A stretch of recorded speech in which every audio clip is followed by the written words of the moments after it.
Time now for Coming In Hot with Brent Wallace and former Ottawa Senator Jason York.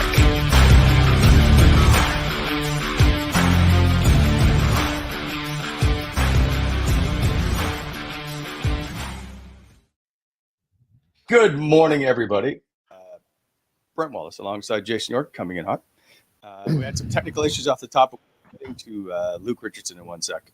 Yorkie, it's busy show, so let's get right to it. Let's roll. I do want to get to, before we bother Luke, let's take care of business with our people who pay our bills, which includes our presenting sponsor, Betway. Bet your way with Betway. Must be 19 plus. Please play responsibly. We'll get to the lock of the day later in the show. We'll discuss also the Ranger-Florida game last night, and if Yorkie thinks it's over. But it's early, shall we? And the Oilers begin their game tonight against the Edmonton Oilers. Also by BEI, Bonisher Excavating Inc., our good friends up in the Ottawa Valley. Remember, it is garden season. If you need aggregate or topsoil sales, give them a call. Also, equipment rentals. Who doesn't like to play with a bobcat every once in a while? When planning your next project, consider BEI for all your aggregate supply needs. 613-432-1120. Or go to BonisherExcavating.com. Helping to shape the Ottawa Valley. Please slow down in construction zones. And by Wendy's. Frozen pucks are awesome when they're in the back of the other guy's net, but that doesn't mean you'd want to eat one. That's why Wendy's only ever uses fresh beef that's never seen the inside of a freezer in all of their burgers. Whether you order a Baconator, Dave Single, or just a JBC, you'll only ever find real fresh beef that's never frozen and that's real juicy and loaded with fresh toppings. So download the Wendy's app and check out the latest deals and order a burger. That's only job is being delicious. All right, without further ado, Yorkie, let's bring him in. The guy that's played 1,400 games in the National Hockey League. He's, by the way, 36th all-time in games played. Head coach now of the Chicago Blackhawks. Ottawa native going into the Ottawa Sports Hall of Fame. Luke Richardson, welcome to the show, sir. Thank you. Good morning, guys. Morning, Luke. Super excited. By the way, this brought up a debate when I talked to Yorkie yesterday. I'm like, could you two be among the Mount Rushmore of Ottawa Senator defensemen who are Ottawa natives? Like you guys, two of the best.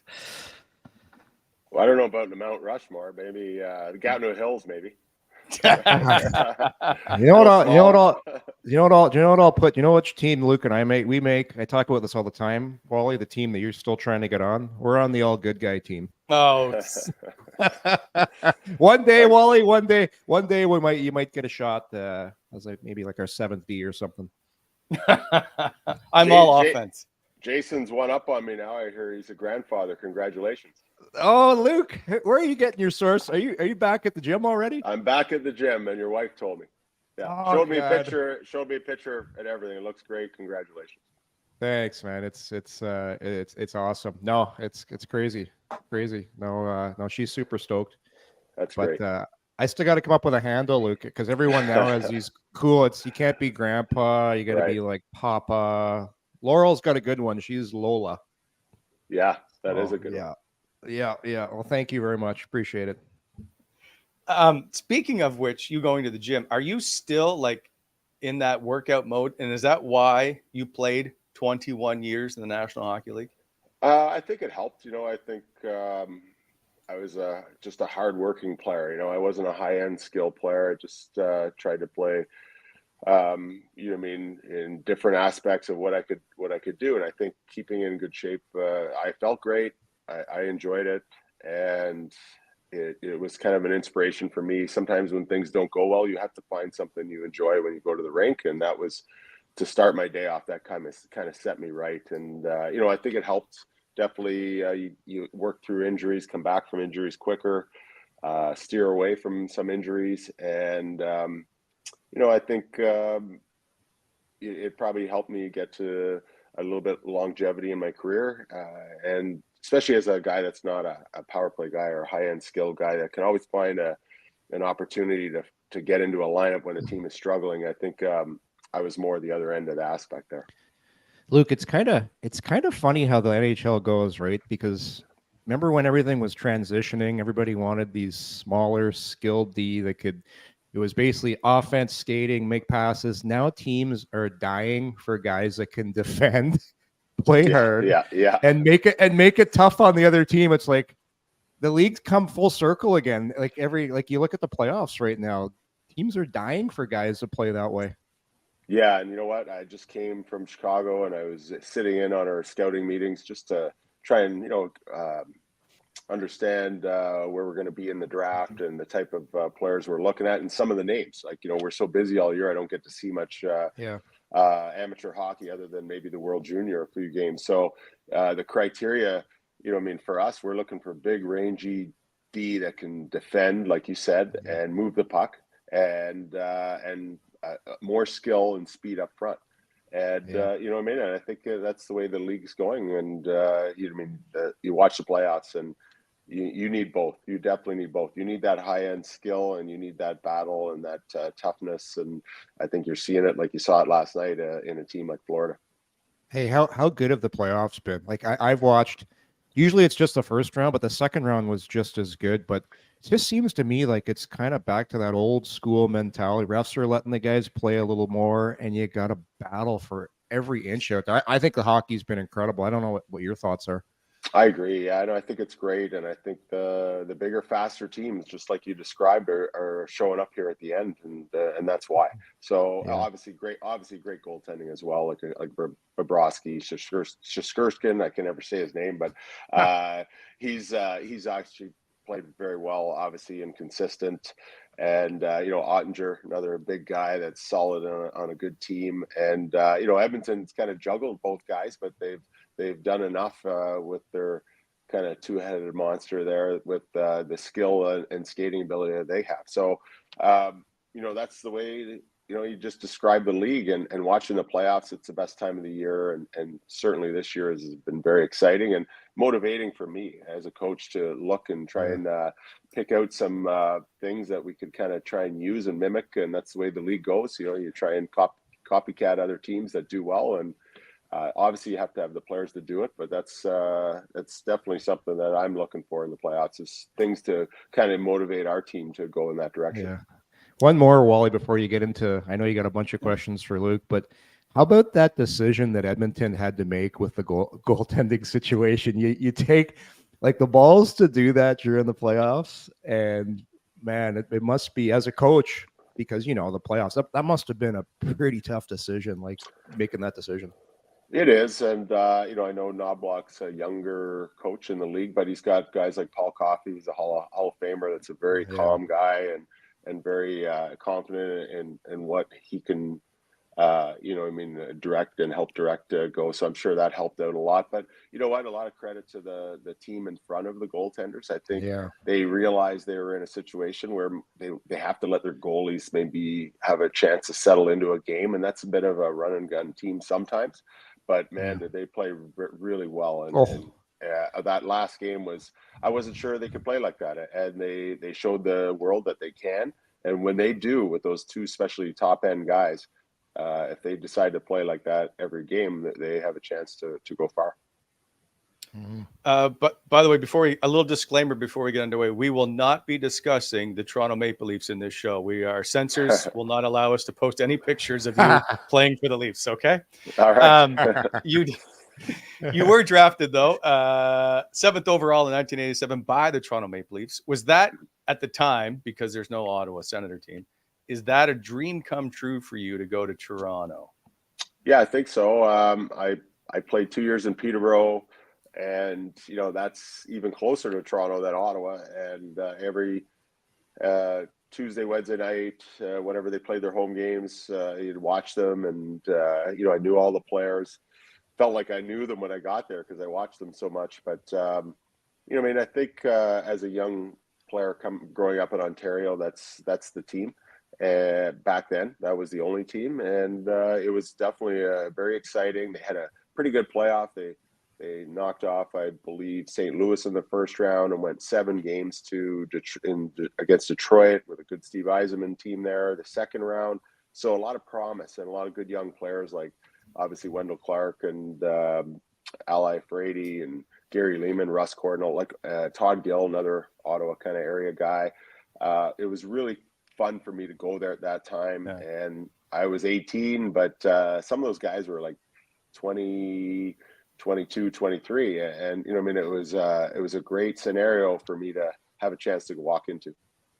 Luke, I recently, sorry, Wally, it's funny Yeah. you mentioned up Ally Afraidy. I think he plays in an alumni game every single weekend. Both his knees are done, but somehow he grinds it out there and he still gets around. And he can still move for a big man. But I never knew him, but what a great guy he is, Big Al. Oh, he is. He's a lot of fun, and I think early in his career, I think he had some growing up and some maturity issues that that come along with all young players. But I think you just see them more. Like you said, he's such a big teddy bear. Like he's huge. When I got there, he could have been one of the strongest guys, I'm sure, in the NHL, and at 235 to 240 or whatever he was, he could take 2 strides and be at full speed. It was incredible, and it was a motivation for me, to try and become a better skater to play in this league. I think does he still have the record for hardest shot with a wood stick? Didn't he hammer one like 106 or something? I would have to say I think he had it for a while, and I know the new technology came in, but for wood sticks, that's a good question. I would have to say yes, but I'm not sure. Yeah. All right, I want to go. You talked about the guys you played with on the team, and your first point was Game 3 into your NHL career. You assist on a Russ Courtnall goal alongside Eddie Olczyk, and then the next game, Game 4, your first NHL goal is assisted by Vincent Domfus and Wendell Clark. Like Domfus should be in the Hall of Fame to me, but you had a Hall of Famer just dishing you the puck. Do you remember that goal? Yeah, in Detroit, and back then that was a big rivalry. Our coaches didn't like each other. It was John Brophy and Jacques Demers, who went way back to the WHA, and they played the playoff series. It was the Chuck Norris division. They had Probert and Kosher and a bunch of tough guys like Gerard Gallant and Hack and Whack on defense. I think it was Lee Norwood and I forget the other guy. They had Harold Sneps, I think, come back defense. Like it was unbelievable. It was a hard.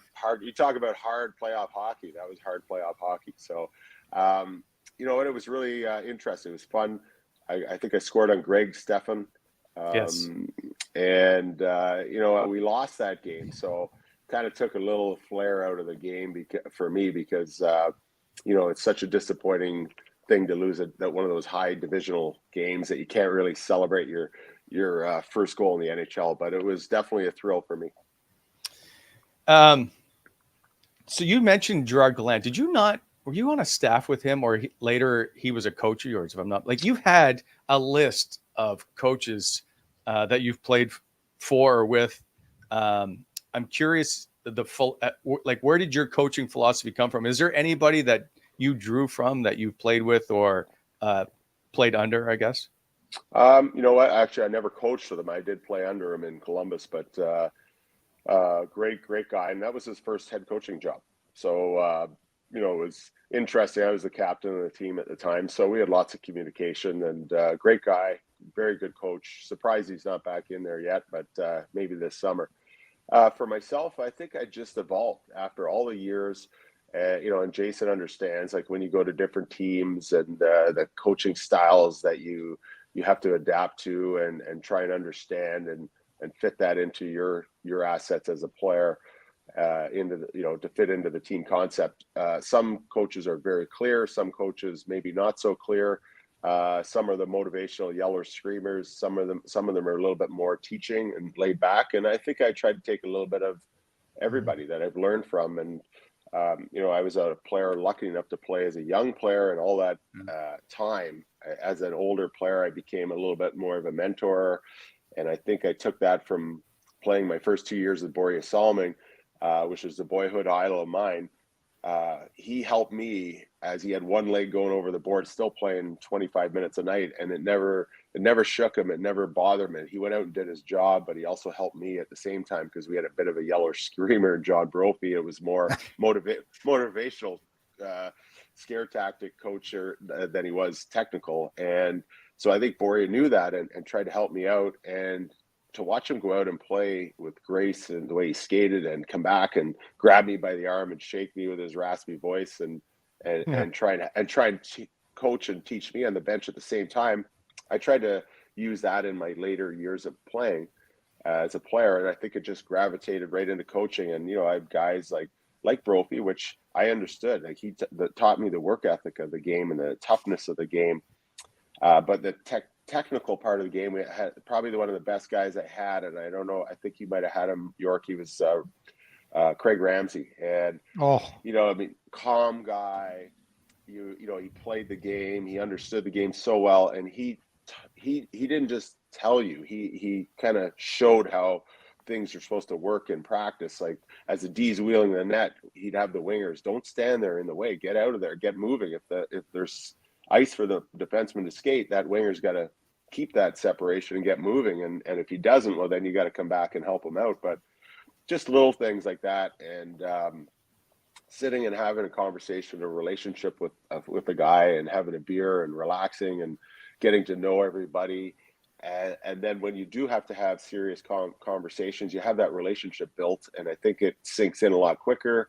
Players feel more comfortable to ask you a question, like in a classroom, someone's afraid to put their hand up. You kind of get rid of that. And I think I like to try and take a little bit of both, a little bit of the motivational, maybe lead by example, show them that I work hard in the gym and I can't play in the league anymore, but I want to keep myself in good shape and I can demonstrate some things on the ice and get into a drill and show it at the start exactly what I want or exactly what it's in my head. Because when you talk to 20 different players, that message might go out 20 different ways. You're not sure how they're all taking it in. So you got to make sure visual is important. And I think to keep myself in shape to show and demonstrate some things on the ice is important. Yeah. It's funny. A couple of things you said there, Luke. Did you ever play? You never played for Barry Trotz, eh? Did you ever come across Trotz? Never did. No. He, I see your style kind of similar to him. Trotzy had this ability to make you feel that he wanted you to do well, and he was there. Like he'd still be hard on you, but you wanted to play hard just for your teammates, but also for your coach because you knew that he had skin in the game with you. And there's some coaches that are kind of there for themselves, but I just find whenever I played for a guy that you knew he was kind of in your corner, but you would just that little extra you'd give for him. It's some coaches have it and some don't. When you just know they're in the battle with you. Yeah, and I really every team I go to, whether it was in Binghamton or Montreal or now in Chicago, I always just you fall in love with your players. And I think that's the way it should be. There's so many teams and coaches I find that they're negative on their players after every game, or disillusioned after practice. I find the players feel that and they know it. And I think it's disruptive. If you don't like your players or love your players, who's going to? And I think to a fault, maybe, I love my players as long as they're good teammates and they're there and they're competing. I want them exactly to do well. And I think sometimes I'm a little bit baffled why it didn't work or why why they didn't have success. I'm still in their corner and trying to help them achieve that. And I think, I think that's the way it should be. I think you gotta love your players, but you gotta still, you're right. You have to be, you don't have to be hard on them where everything's negative, but you have to definitely push them. And I think they have to appreciate that it's never good enough. Because even if you have success one night, you can't take your foot off the pedal, as you see in the playoffs here. It's cost some teams. You have to keep pushing that next night and trying to take the next step. Dono told me a great story about you down when you're coaching in bingo. He said, I don't know how this came about, but he said you put the gear on for practice and you went out and practiced with the boys to show them work ethic. And he said it was unbelievable. He said you were going hard and he said it was amazing. I was playing. I remember I did it every once in a while. And I remember one time we let the players pick teams, the old East-West game. And, just a little bit of a challenge. I think the team that lost bought lunch that day or something on the line, to make it motivational and have a little bit of bragging rights in the team inner competition. So I let them pick the teams and they tried to pick the teams, even. So I went on one team, and we were losing so bad, and I was so mad. I remember it's Cole Snyder. He's a really good American Hockey League player. He was in Ottawa's system for a long time, and it wasn't him. He just happened to be the guy beside me, and I was like, I'm going to whack his stick, I'm going to break his stick in half, and I'm mad here. I'm going to show the players, you got it, can't just take it. And he moved his stick, and I went two-handed him right across the top of the foot. I thought I broke his foot. And I was like, oh, man, I might get fired here. I think Brian Murray's going to fire me. I just broke a player's foot in practice. And he limped away, and he didn't say anything. I could tell he was mad, but he didn't want to yell at the coach, I guess. So I got away with that one. That's awesome. That's pretty good. I heard in Chicago you got hurt doing a drill. Or you tried to pretend you bumped your elbow, you fell? Oh, that was first training camp. It was Caleb Jones. He came in, good skater, and I was just protecting a puck, and I wanted them to come bump the coaches off the puck and scoop the puck and skate. And, when someone turns a little wide, their back foot kind of drags, and he kind of slew foot me. And I went down, and I was trying to press on him, so I couldn't get my hands out of the way to get down and put them down in front of me in time, and right down on the elbow, no elbow pad. I had shin pads on. I think I had a jock on, but no elbow pads. So now I got to put elbow pads on when I join into the drills.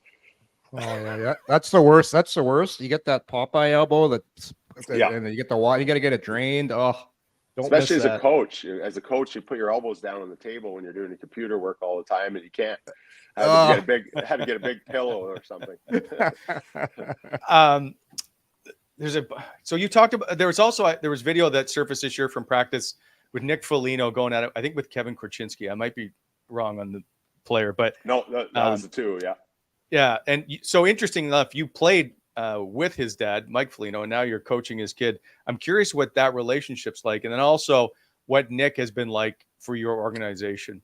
Yeah. And I played with Nick as well, my last year in Ottawa. So, and my last year on my first stint in Toronto, Mike was traded the year before at the deadline. So he just came in, but his family came in, and I got traded at training camp to Edmonton. So Mike rented my house, furnished, moved the family up from Buffalo, and Nick was running around the house when I met them there that day in training camp. And I think he was about 4 or 5 years old.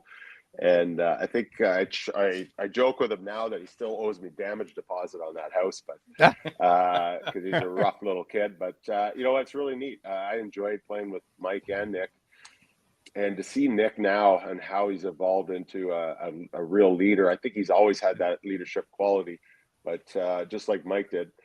But for us, it was so huge to have him this year. I thought he was huge, not only with Connor Bedard, but with a guy like Kevin Korchinski, and show how you have to practice hard. You can't just show up and think you're going to play hard and walk through practice. You got to, nowadays, how do you learn how to play hard is by practicing hard. And nowadays, you don't practice very much in the NHL. You don't practice very long, so you have to make it meaningful. And we had a bit of a stint where we weren't hard enough in front of both nets, getting to the paint to score or defending. And, especially with some young defensemen. So we asked the players to really compete and do those one-on-one battles down low. And Nick was great. He found Kevin, and he said, and he seeked him out and made sure they're going head to head in the line. And it was a great battle. And Kevin, and you see at the end of that drill, Nick comes over, gives him a little tap, and Kevin gives him a tap on the back, and they appreciate each other. Making each other better. And I think the leadership that Nick shows in little things like that, and it transforms into the game. He was special for us this year. And I think that's what management saw and recognized it and signed him and locked him up for 2 more years, because we're going to have a lot of young players coming in here. Yeah. Which reminds me of a player in Ottawa that was kind of somewhat the same. Like Chris Neal always battled hard every practice. There's a question in the chat from Jake. Wants to know if you ever played a prank on Chris, because he was known for his pranks, or perhaps did Nealer ever target you? I don't think he ever targeted me. He's a respectful guy, and I was an older veteran at the time, and I know he liked his practical jokes, and Yorkie probably knows I think he liked to play them more than people put them on him. I don't think he would like that too much, and he probably had mostly everybody scared of him anyway. So. But you're right. He would be the first guy. He loved to be first in the drills, and he brought the energy, and he was a perfect guy and knew his role. Definitely you need players like that on your team at all times. And he was a huge impactful player on Ottawa because of that. And I think that's why they recognized it and kept him around the whole time. Everybody though says Nealer was a massive drill buster. He'd want to go first, oh, yeah. but bust the drill. yeah. Oh god. I think it was just his excitement. He wanted to do so well and go 100 miles an hour.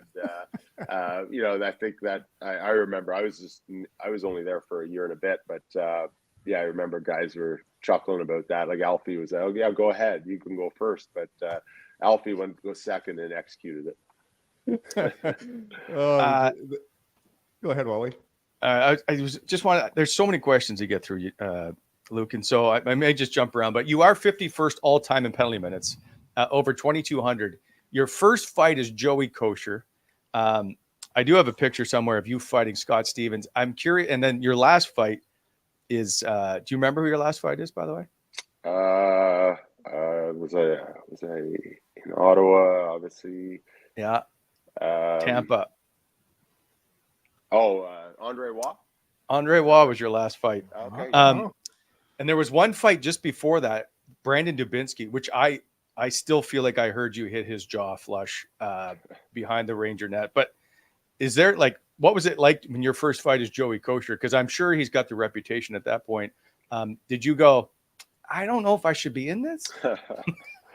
Well, after in the penalty box, I said that, but I think I knew who he was because I saw Toronto play lots, and obviously the rivalry against Detroit, and everybody knew who Joey Kosher was.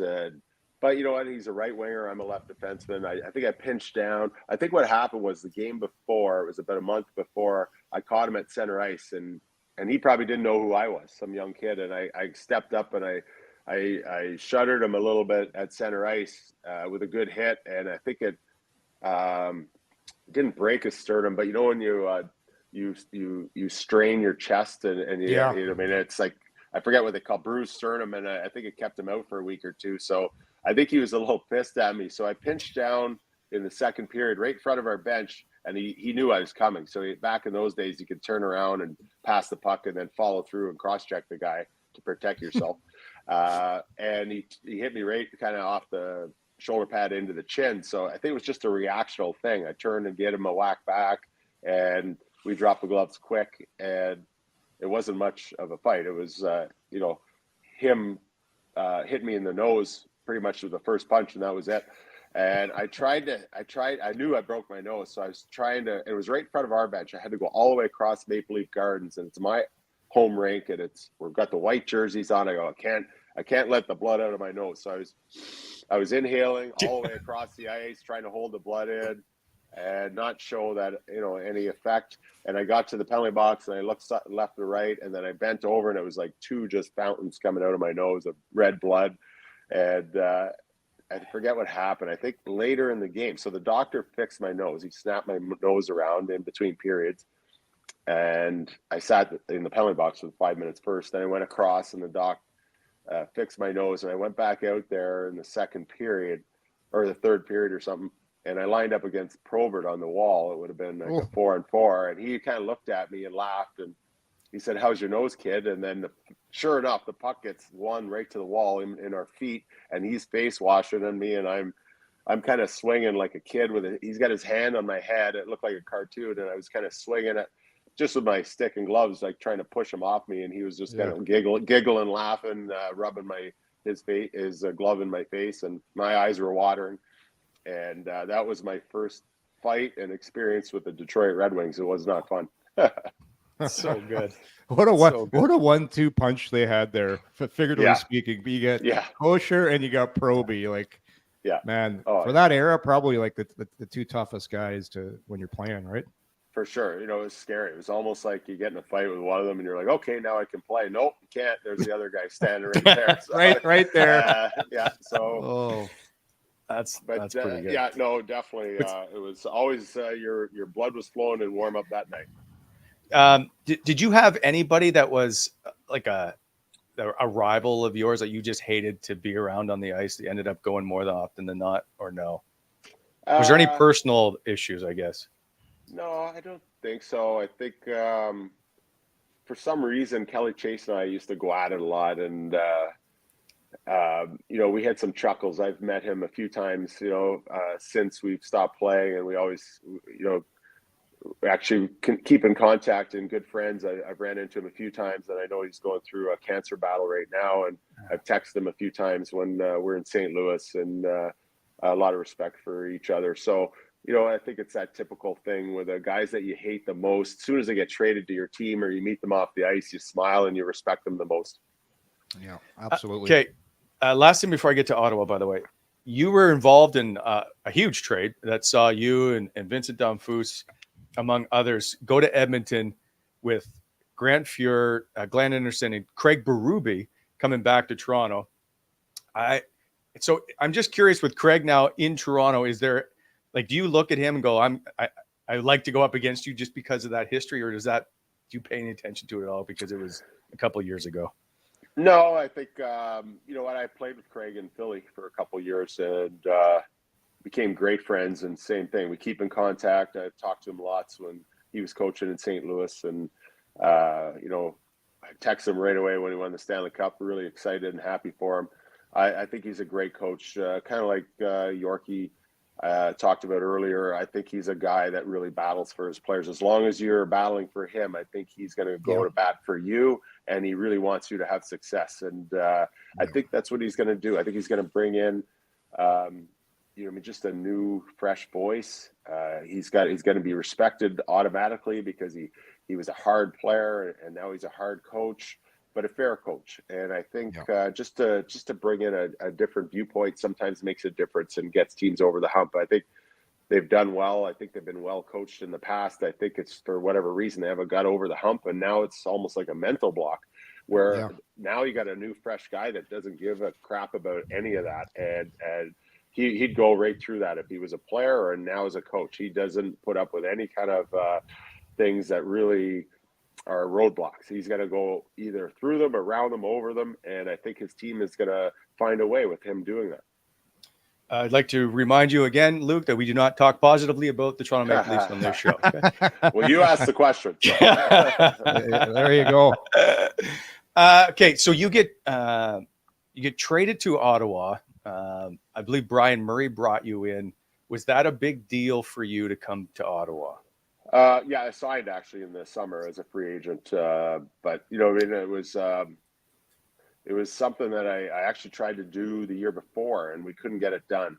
I think Brian wanted me to come, and I think John Muckler had some different ideas and was kind of not sure that he didn't want me to come. I think he was trying to explore other options, and I just didn't have time. As an older player, you got to take a contract when it's on the table. So I went to Tampa for a year, which was hard. I didn't play a lot, but I played enough, and again, just trying to stay in shape as much as I can, trying to do the extra to have that opportunity the next year.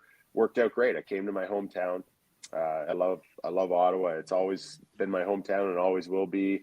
And to play here was a great thrill, especially for Brian Murray, which is close family friends and a guy very well respected in the game. So, it was great. It was a really good bunch of guys that just came off going to the Stanley Cup final.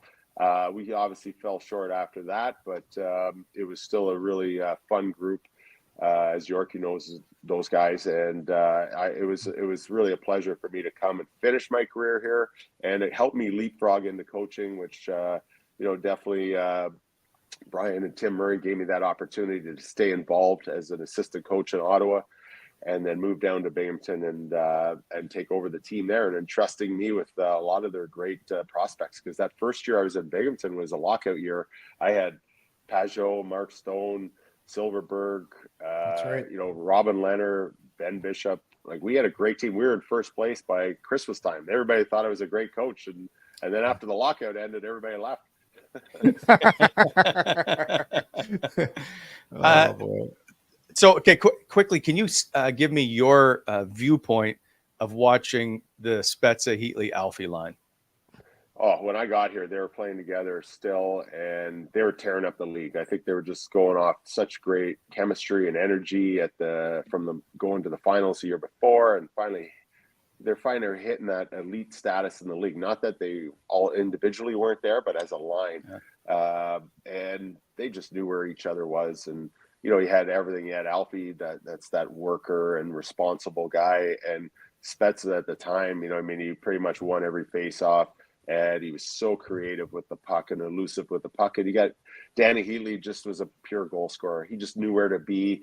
It could be in his feet. It could be anywhere. And he wasn't the prettiest skater, but he got to where he had to be just to get that puck off. And obviously, they had a great year that year. But, you know, I think the lack of depth of scoring in other areas of the team forced the team to kind of have to separate them at times and then put them back together when we needed it. So, I think that was kind of what disassembled that line, was just the need to move them other places to help the team. It seemed to, though, Luke, just unraveled drastically. Like, you start that year with John Paddock, you go with 15-0-2. You set I think it's an NHL record for most points through those 17 games or whatever it is. He's in the All-Star game, and then suddenly Brian Murray has fired him by the end of the year. Like, and then you ended up with Corey Clouston and Dave Cameron, I think, the following year. It was a wild 2 years for this organization. Yeah, you know, I think that was probably tough for Brian. I think Brian, you know, was always a coach at heart. And I think when he saw it unraveling, and John was a calm guy.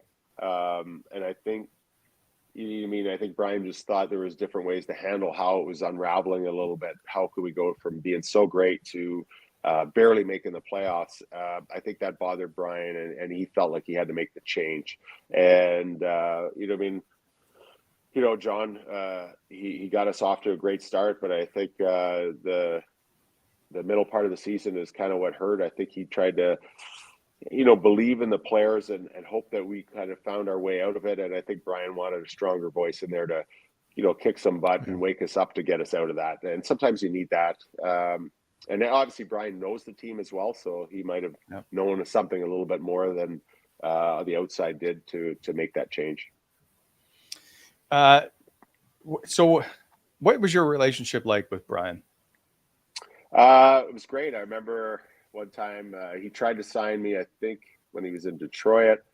And back then, you Group 2, you can't really sign a Group 2 back then. It was really difficult to do. I think the Scott Stevens one is one of the ones that kind of went through, but then you lose a Brendan Shanahan. So does it really work? It was kind of a really crapshoot. So I think that kind of scared people off for signing people as a free agent. So I missed him there. I was a free agent. I went to Philly instead of Florida, I think it was at the time. I don't know if he was in Florida or was he in Anaheim. I can't remember. And I remember he came out to my cottage and he came to visit my dad down the road, and he stopped in, and I had a Robert Bateman print on the wall, and it was a mountain lion. And he came in and he's like, "Oh, interesting." He goes, "You got a panther on the wall?" I go, "No, that's a mountain lion." He goes, "No, that's a panther." And he was like, he was still making a point. He was a little bitter I didn't sign with him in Florida, but we had that wit. Like he's so competitive, he has that little sarcasm wit, and I think that's what really helped him as a coach too, because he could come in and give the players crap in between and be really yelling, screaming, and hard and intimidating.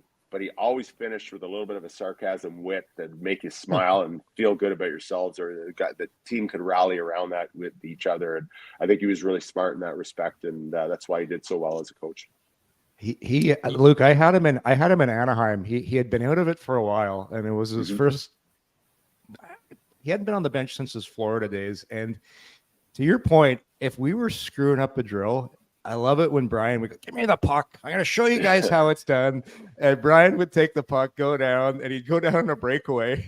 And the goalie would kind of let him score. And he'd look at the team. He goes, "See, guys, it's not that fucking hard." And then the whole team would just loosen up, get back to business. But you're right, man. We weren't a great team that year, but he just had a way of, just getting through to guys the way he talks, just with his wit and his personality. Yeah, no, always. He always had, always had his little sheet and had like 3 things on it. And That's probably one of the things that I like to do. I know Claude Julien, I learned a lot from him in Montreal as well. He did the same thing. You can't give the players too much in between periods or before they're going out for the game. It's too much. Yeah. You've already done your meetings. You've always done your prep. You just want to give them maybe 2 or 3 reminders that you think are the most important to stick in their head and let them go and play. You've already done the work. So I think that was good. Brian always did that. He didn't try and overload you. I think he just was very passionate, and he'd give you 2 or 3 reminders of the real important things that he wanted to see, that he thought the team needed to do, and then let the players play. What do you think? Because I remember playing, and you get in a video meeting, and it's probably some guys after about 5 minutes of video, they're not listening. Like you can just look at their eyes, and you're like, that guy's not listening. Yeah, they're glazing over. It's like it looks like a classroom, and in the middle of June when everybody wants to be outside and ready for the summer. But yeah, you know what? You got to keep it short, to the point. Every once in a while, I think there's a day where you have a theme, and you tell them, okay, look, we got to spend a little time in here. We're not going to go on the ice today. We're going to go to the gym. You're going to work hard in the gym. There's not a lot of thought process there. We just want you to see some repetition of some positives and some correctional things that we've done, but I try and pick an area so it's not all over the map, and now their brains all over the place. I think it's either it's a line rush sort out into D zone coverage, and that's what you do. And then you got to create and work on some more offense. Well, then you go a little bit more of that. So show even your team, so some of the top teams like Colorado, how they enter and how they attack the net, or decide that not attack the net if it's not there, and set up in the ozone. I think and just keep it not simple, but I think a directive to one area so they can really focus on it and get it, and then you can ask questions on it, spend some more time on it, because if you have all 3 areas, you do a little bit of all 3 or 4 zones, well then there's a lot to talk about, and I think you're not clear. And I think that's the one thing that I think coaches need to be is clear to their team, and to do that, I think you have to hunker down and pick one area to really focus on, so the players can dial in. And then there's always gray areas in hockey, and I think those are the keys, is to recognize a gray area and know that you have to have communication, and what's your fallback if you're not sure. What's it like to coach Connor Bedard, and what's the pressure that comes with that for you, or is there any? Is he just another player? Yeah, really no pressure. And you know what? He's an easy kid. He loves to be at the rink. He loves to be on the ice. We have to drag him off the ice after the game. I'm going to start paying the Zamboni guy just to get on the ice to get him off. But you know what? He loves the game. I think he came into a team that wasn't – we actually had a pretty good start. And then with our injury situation, and then we lost Corey Perry on top of that. Taylor Hall was out for the year. We were really thin. And at one point, I think we had 10 injuries, and that was him included, with Nick Foligno. So he didn't have a lot of help, this year. And I think we tried to surround him as best we could with, our players that could play with that type of, high-end thinking ability and playmaking ability. And I think at times you saw some great explosive things that you're going to see some, even more in the future. But, there's times where, he's a young guy, he's 18 still, and he just reverts back to what worked for him before, and that kind of falls off of the team. He's just like any young player. You got to show him, and he understands, and he knows. He's just frustrated and wants to do well at all times. He's a good teammate. He wants to win. He wants the team to win. He's very humble. Comes from a great family. I've met them, and they're amazing. And I think that's what's really going to help him just keep level-headed and push forward. And as our team gets stronger, it's just going to show that he's going to get stronger, because he's going to be excited that the team's building up, and where can he fit into that and help us win. There's been a lot of, I just want to get your thoughts, because you're a young coach in the National Hockey League. There's a lot of changeover. Like, it's tough to last 3 years or more, it seems, in the National Hockey League as a head coach. And I know you guys accepted the role, understanding that probably you're going to get fired at the end. That's how it happens. Are you surprised, I guess, the lack of, I'll call it, patience for coaches to get the job done or be able to build something? Yeah, there was a great comment from Pete DeBoer, I think, the other day. I think Yeah. it was, what was it? I forgot. It was like, it'd be like when you're going on a date Yeah, that's right. and Yeah. you get married and divorced before the appetizer comes. That's what a coach was like. And it's like, I was like, that was great. But you know what? It is tough, but it's professional sports and the pressure now, and there's so much more media, social media than there was in the past that puts pressure on teams, especially huge big markets. So you got like the New York Rangers. I'm like, how do they stay so good every year? They have to. It's Philly. Philly, same thing. They can't go. They can't come out and say full rebuild. Like their market doesn't accept that. Like, you know, it just doesn't happen. And even in Chicago, like with the success they had with the 3 Stanley Cups and other great years in between them, we you know, to the credit to our organization, they came out, we're transparent, we're going to tear it right down. And you know what, the city's behind them, but again, we got to show growth now. We've had our two years. Now we're going to show growth. Now the pressure's on, and that city's going to make sure that we keep that pressure on and build a winner quick. And it's exciting. But you know, I mean, now we're on the clock, and we have to show that growth, and we have to show it quickly. I know that, just like anybody else knows it. But you know what? I think we've had a great start. We have a little bit of a head start here. We got the number 1 pick last year. We got the number 2 pick this year. You know, we have some great veterans like, you know, Foligno, Dickinson, and Peter Mrazek that had great years for us. They're all locked up for 2 more years to help direct those young guys in the right direction. We don't need you bragging about your draft pick selections, okay? Can you tell me what it was like? What was it like to be named Chicago head coach? I know you coached a couple games in Montreal, obviously, but this is your first team. What's it like to be named head coach, and what is it like to stand behind the bench as a head coach in the National Hockey League? You're one of 32 individuals that gets to say that's your job. Well, what an incredible opportunity with an original 6 team. Yeah. You know, anybody that stood on a bench or on the blue line in Chicago for the national anthem knows that they're in the NHL. It's thrilling. The hair on the back of your neck stands up with the organ and the national anthem. It's the whole rink is screaming, and I think no better place for an opportunity at the timing, right? The right timing for me. I have a kind of a clean slate. They're going to build it from the ground up. They're entrusting me to do that on the bench and on the ice with the players. You know, I think the management team is all young and new and fresh, and they all want our team to be built and play like, you know, Yorkie was talking about the playoffs this year. There's going to be some size on the back end that can move the puck, and you obviously have to have a good goaltender, but you're going to have skill and speed and explosiveness up front to score goals, kind of like that they got it in the lottery last year with Connor Bedard, and we're going to build off of that. So I get to work with that, so it's a privilege, and I love it. It was a thrill to go through the whole hiring process and you know, the interview, you know, situation. I went into Chicago twice for kind of 2 or 3 days at a time and sat down, and just they were very easy. Just let me talk on my philosophy and what I think the league is and where it's going. And then they kind of told me theirs, and it was a great exercise that they did. They said, okay, here's $100, and they gave me a whiteboard, and they said, build your lineup with $100.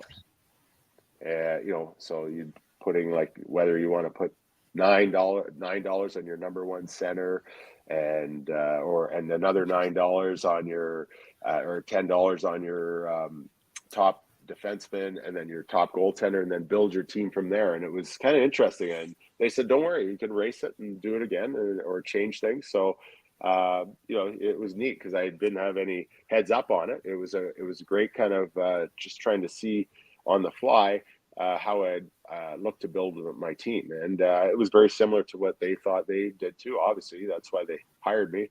And you know what, I thought it was a great idea, and I thought it was really great for me to kind of look at it at that respect, because nowadays you have to take into effect the cap. You have to, and you have to be smart on how you build your team.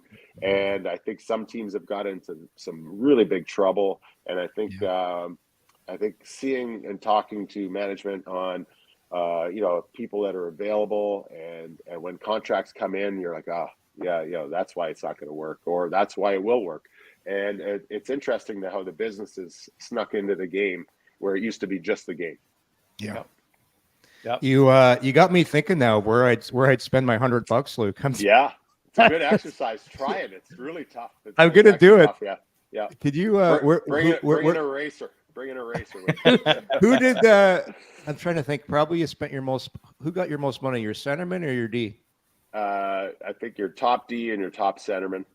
But as most teams, I think you build your team down the middle, and then your top 3 D at least, and a goaltender. And you gotta make sure you have enough money for your top goaltender, or because there's few of them, so you got to make sure that you pay the right ones the right money. Everybody listens to this pod now after they're done are going to go do the $100 exercise. Yeah. I just give 80 to Connor, and then everybody else gets $1. Doesn't work. It doesn't work. You guys should get them to email them into you. That should be a game. Who's got should be exactly. We'll give away a bobblehead. Okay, a couple of last questions, which is famous for me because it usually ends up being a few more. Holy fuck! You kept him for an hour, Wally. Jesus. I know, but in a battle of tug of war between you and Rod Brindamore, because I think you're perhaps the two fittest coaches, who would win? I'm heavier than him, so I got the advantage. Yeah, that's what I think. And a tug of war. If it was an endurance thing with strength, I'd have to go Rod Brindamore. I played with him in Philly, and I remember he broke his Ironman streak. He blocked a shot, and they had to put pins in his foot. And in Philly, I was hurt with something. I can't remember. But so all the injured guys worked out twice a day on game days. You worked out in the morning, and then you showed up for warm-up when the guys were going on the ice for warm-up for a second workout, bike ride, then push-ups and sit-up competition and all that. And Rod comes walking in after his surgery, and he's dragging one of those big Powerade coolers or Gatorade coolers, the big fish ones, the long rectangle ones, and everybody's looking at him like, what's he doing here? And he gets into the bike, and it was those old Fitron bikes, Yorkie, it's like there's resistance the whole time, there's no spin. So he gets in there and he doesn't say anything to anybody. He's grumpy because he got his foot broken, he broke his Ironman streak, and he's just that competitive. And he tilts the cooler up on its side, like up on its end, and he gets on the bike, and he's got his boot on, and he puts it up on the cooler, and he starts riding the bike with one leg. And he's keeping the needle at the same area that we're keeping it at. And he just put his head down, and he went for like a half hour. And he got off the bike, and he limped out, dragging the cooler, and he didn't say a word to anybody. Unbelievable. He's competitive, boy. He's competitive. So I'm actually glad that he won the cup as the captain in Carolina. So I'm glad that there wasn't a flip there, like we were talking about the coach's longevity. He deserves to be there, and they did the right thing, and I'm glad for him that he got the extension and seeing if he can push them farther. Yeah. So 2 questions. One, and I know you probably can't answer this, so I apologize. It's just in the chat. People were asking. You are Jacob Chychrun's uncle? Wait, godfather? Yeah, uncle by marriage. We our families are so close. So my wife's brother is married to Jeff Chychrun's sister. And Jacob's grandparents on the Chychrun side went to high school with my parents in Ottawa. And we were just really close, and we do Father's Days together, Christmases together. We do summer skates together where all the adults and all the kids would get geared up and have a family skate and then come back for pizza after. We've just been really tight for a long time. And that's, when people are that tight and that close, people start calling aunts and uncles and stuff just because they're even closer than their own one. So that's how that evolved, and we've been close ever since. So yes, I have the same kind of relatives. My point is, his name is mentioned a lot, and this is under that tampering stuff. People want to know if you have any information, or is it tough to see his name constantly bannered about just in the media about being on the move? Yeah, and I think just going to what if you do that exercise, what I was just talking about, Jacob, Arizona did a great job of locking him up early before he had that huge year. And, he took a little bit of the security, and it was a great contract at the time. But since then, he's had a couple of really good years. He's been healthier.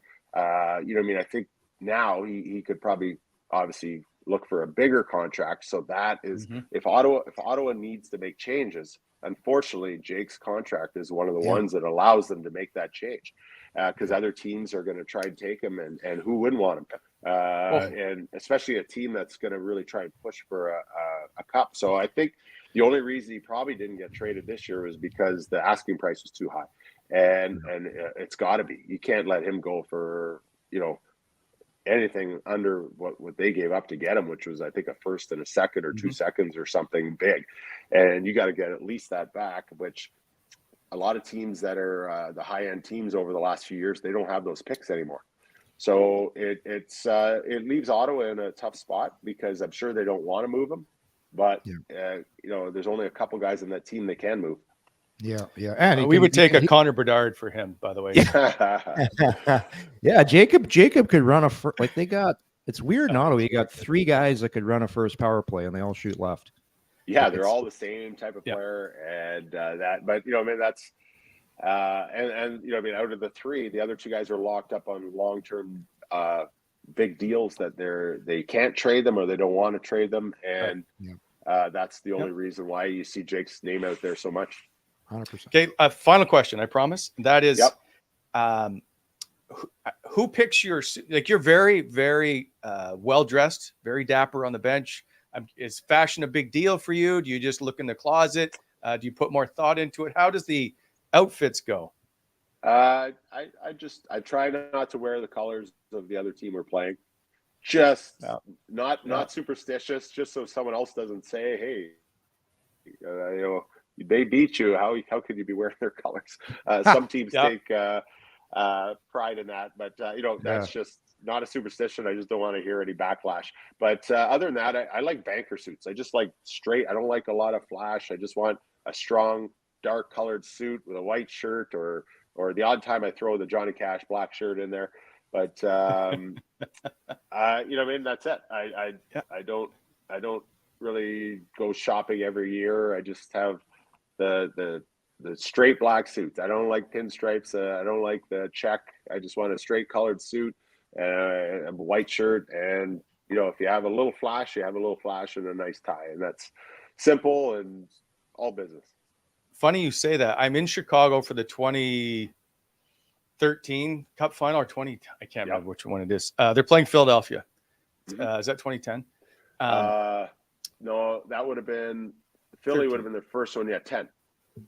So I'm wearing an orange tie, and I'm wrapping up post game, and somebody just comes up and yells, "Go back to Philadelphia, you fucker!" And I'm like, I'm nowhere near Philly. So I do appreciate what you're saying about the colors. Oh, lastly, Luke, I'm a little disappointed. You tried to suck up to all the media in Chicago and offered them up free alcohol, but you didn't bring any of that or offer us up anything. That was that is a solid play of bringing beer into the media center early on in your career. Yeah, it was fun. And that was Goose Island's from Chicago, which I actually didn't even know until I got there. And they been working with the Blackhawks for years and have a kiosk, like a store right in there, or I guess a bar right in the arena. And they made a Blackhawks beer that year. So was kind of a launch that week, and they just thought it would be a good kind of gesture to the media. And I get along great with the media in Chicago. They're great. I think they appreciate the organization's transparency of what we're doing and where we're going.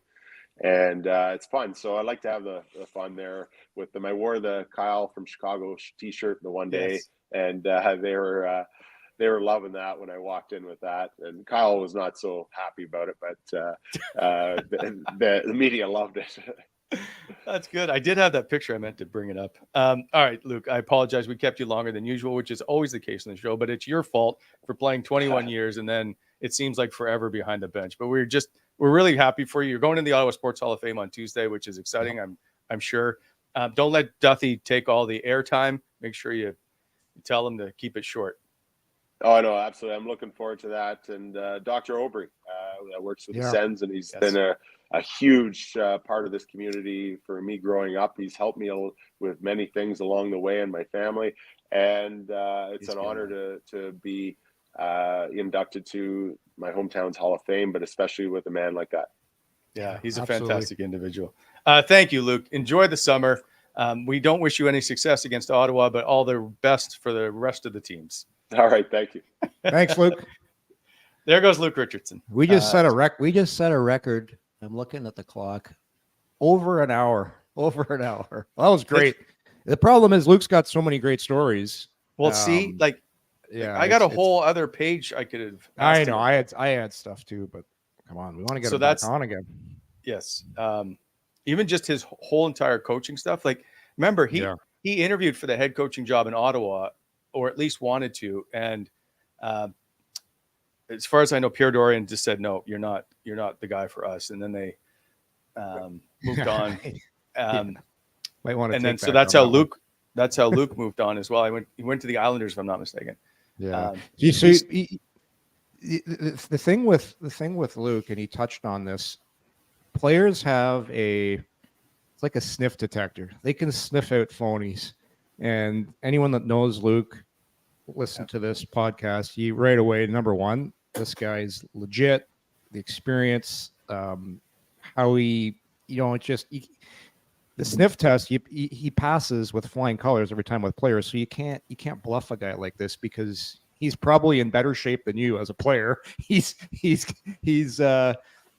done it all, right? If you played that many games, you've seen it all.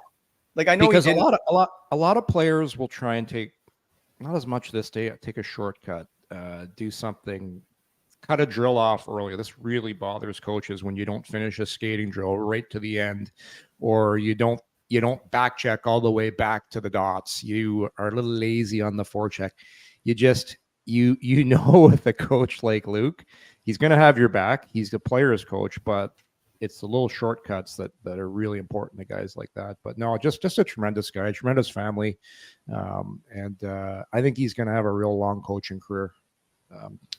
He's very well liked and respected. I do know that, which is hard to do a lot, but he reminds, and I don't want to say like Rick Bowness, who played a lot, but sort of coached a lot, like just very well respected, who people just cheer for naturally. I just find that he's that type of guy. 100%. Great family. So I'm interested to see what happens in Chicago this year, because they tore it right down, as Luke said, and they're obviously building with a franchise player, which is always nice, and they're going to get a great pick this year at number 2. It's good. Yeah, and Ottawa helped, gave him the 7th pick, which is Kevin Korchinski, so that's good too. That's right. Oh boy. Why did they do that again? I can't remember. Oh yeah, the cat. Yeah. They got the cat. Okay, let's quickly. Tonight's game against the Edmonton Oilers, Dallas Stars, game 1 of the Western Conference Final, brought to you by Betway. As always, please play responsibly. There must be 19 plus. Bet your way with Betway. Dallas, Yorkie, 2-0-1 against Edmonton in the regular season.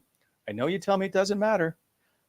Dallas, by the odds maker, is being picked as the favorite, at least in the game. And they are the favorite to win the series. Yeah, Vancouver, I think they won every game against Edmonton this year, didn't they? Pretty well. Correct. Yep. Yeah. So you throw the regular season record at the window. I love how Edmonton's top guys are playing right now. I'm going to go off what we talked about for some of those other games. Edmonton hasn't had as much time off, so they're going to be there.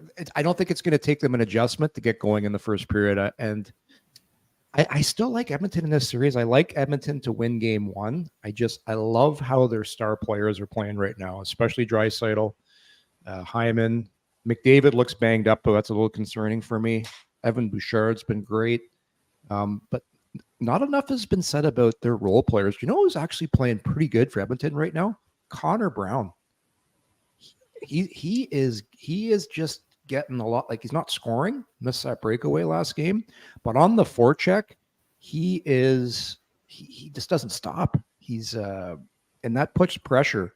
You look at another guy I like on that team hasn't scored a lot is Warren Fogle. I think that guy's just a great depth player, and that's the thing with Edmonton. They're the only team in the league that lets their first power play stay on for 2 minutes every single time. They play the entire 2 minutes of the first power play. It's crazy. Like nobody else does that. So everybody always wonders, how come nobody else on Edmonton always scores? Because they play the one group 2 minutes of every power play. Every single offensive zone opportunity, they're usually throwing that line out too with either McDavid or Draisaitl. So it's really, this kind of bugs me at Edmonton. Everybody's always saying, well, the other guys don't score. Well, yeah, because they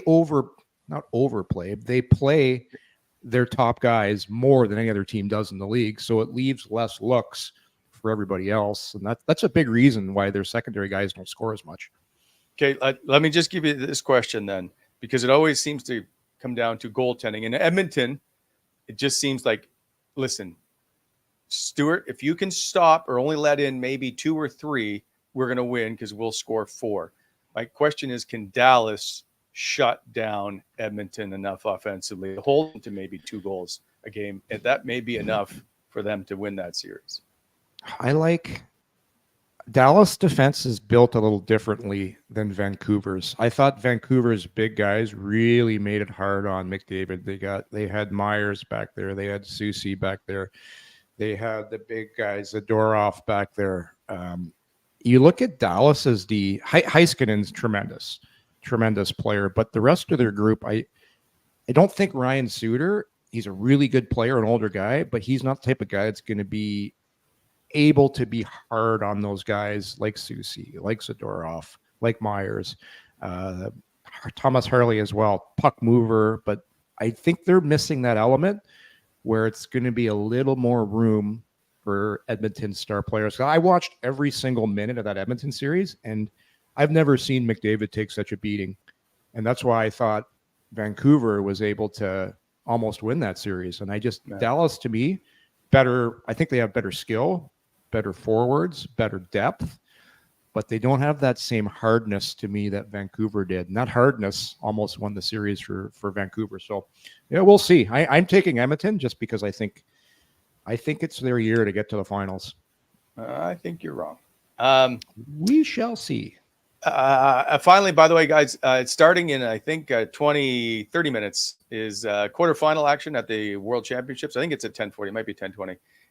Canada will begin its quarterfinal match. And then at 2 is the Team USA. They will be interesting to watch. Like Brady Tkachuk has been outstanding to watch, as has Jake Sanderson. But it is interesting. Ridley Gregg not getting as much look, but that's okay. I still think he's a hell of a player. So, have you been watching the World Championship? Yeah, because I'm interested. Like, I think the Americans are really, really good. Like, they're a really strong team, but that Sweden team just looks impressive. I want to see if the U.S. can win their first one since. Geez, you still got the 30 something. You still got the old TSN in you. You got to watch the World Championships. I love the World. I've got zero interest in watching. It's just different to watch, and you get to see. Like I love to see how the Sens play in that tournament, just to see how they get to. You can watch the highlight. You can watch the highlights. No, but if you listen, Yorkie, and I know you've played in Europe. But if you, like, I am telling you, go watch a World Championship tournament. You will be amazed at how great the environment is. Sure. In person, going there in amazing. Europe is amazing. Watching on TV, not so much. I don't mind because I don't mind. I don't mind watching. They're talented players, and because you have to understand how they're there trying to, for whatever reason, they're trying to see if they can be on the Four Nations team or be considered for Team Canada down the road or Team USA, whatever. They're there just trying. Maybe they're tired and their season ended early and they're tired of losing and they want to see if they can win it. Like, there's a lot of different stuff there. I just like to see the motivation behind it and see how they do against different competition. That's all. Yeah, I'd rather watch the NHL playoffs. Well, see, the good thing is, Yorkie, it's at 10 in the morning. And then at night, you have a little nap in the afternoon. And then at night, you get ready to watch the playoffs. I can't watch 8 hours of hockey a day. I got to watch the Oilers game tonight. Well, Okay, fine. We're back Monday. We'll enjoy your weekend. Get a nap in so you can watch all the hockey. There'll be no hockey watch today. I am going for a dog walk and then off to the gym. Okay. By the way, build your team for $100. I want to see how it goes. Yes. I'm going to do mine, and you'll get yours done for Monday too. Okay. Oh yeah. Okay. I got my mother-in-law's 90th birthdays this weekend. I got to get the house ready. I got like 50 people. Okay. You tend to the house, and I got to get to that dog walk. Okay. See you, everybody. Thanks for watching. And thanks again to Luke Richardson for stopping by. Yep. Thanks for tuning in to Coming In Hot. If you enjoyed the show, hit that like button and be sure to subscribe to never miss an episode.